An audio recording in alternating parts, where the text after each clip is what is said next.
அது ஒரு அடர்ந்த காடு. தாய் முயல் புதிய தாய் பிறந்த தன் குட்டிக்கு எப்படி பாதுகாப்புடன் வாழ்வது என்று அறிவுரை கூறியது. தம்பி, நாம் மிகவும் எளியவர்கள். நமக்கு பறக்க தெரியாது, முட்ட தெரியாது, உதைக்க தெரியாது. ஆனால் குண்டாக பார்ப்பதற்கு அழகாக இருப்பவர்கள். நம்மை பலர் வேட்டையாடுவர். குறிப்பாக விலங்குகள் என்றால் 2 வகை. ஒன்று, நம்மை நேரடியாக தாக்கி அழித்து இரையாக்கிக் கொள்பவர்கள். அடுத்தவர்கள் அப்படி அல்ல, நம்முடன் நட்பு பாராட்டி சாமர்த்தியமாக பேசி நம்மை நம்ப வைத்து பின் நம்மை நயவஞ்சகமாக இரையாக்கிக் கொள்வார்கள். மனிதர்கள் மொழியில் கூற வேண்டுமானால் ஒருவர் விரோதி, இன்னொருவர் துரோகி. இருவராலுமே ஆபத்து என்றாலும் துரோகிக்கு விரோதியே மேலடா. அதனால் நீ எப்போதும் எச்சரிக்கை உணர்வுடன் அனைத்து விலங்குகளுடனும் பழக வேண்டும். புரிஞ்சுதா என்றதும் குட்டி வேகமாக தலையாட்டவும் தாய் முயல் பெருமையுடன் அதை நக்கி கொடுத்தது. அப்போது அங்கு வந்த ஒரு நரி அதன் காலில் பெரும் முள் தைத்து கடும் வலியால் அழுதபடி வந்தது. அடே முயலே, என் கால் முள்ளை எடுத்து விடுடா, உனக்கு புண்ணியமா போகும் என்றது. ஐயோ, வலி தாங்கலியேடா என்று உரக்க அழுதது. அம்மா, இப்பா நாம என்ன செய்வது என்றது குட்டி முயல். என் அன்பு குட்டியே, உன் எண்ணம் புரிகிறது. மனிதர்களுக்குத்தான் தேவை மனிதாபிமானம். ஆனால் மிருகங்களுக்கு மிருகாபிமானம் என்று கிடையாதே. அதான் யோசிக்கிறேன். அதனால் என்ன? நாம் அதை உருவாக்குவோம் என்றது குட்டி. நல்லது சொன்னாய். ஆனால் இந்த நரி ஏன் அம்மா? இது நம் விரோதியா இல்லை துரோகியா? சரியான துரோகி. இதன் முள்ளை எடுத்து விட்டால் காலில் தெம்ப வந்ததும் நம்மையே அடித்து விழுங்கும் குணம் கொண்டது.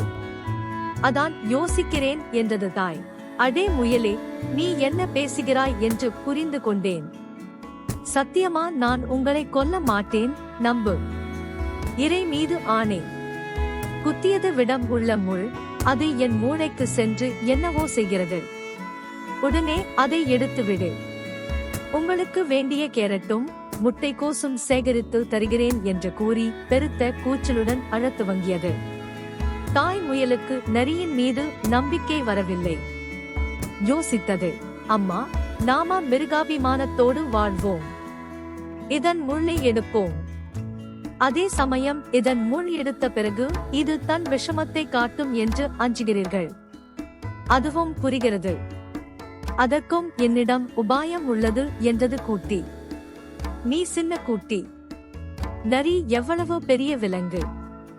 உன்னிடம் அப்படி என்ன உபாயம் இருக்கிறது என்றதும் குட்டி உரக்க குரல் கொடுத்தது. அடியே சின்ன குட்டி, பெரிய குட்டி, அத்தனை பேரும் அவங்க அம்மா அப்பாவோட வாங்க வாங்கன்னு குரல் ஓங்கி கொடுத்ததும் ஆங்காங்கே இருந்து இந்த குட்டியின் அனைத்து தோழிகள் மற்றும் தோழர்கள் தாய் முயல், ஆண் முயல் என்று 100கணக்கில் அங்கு வந்து விட்டன. தாய் முயலுக்கு அவ்வளவு ஆனந்தம்.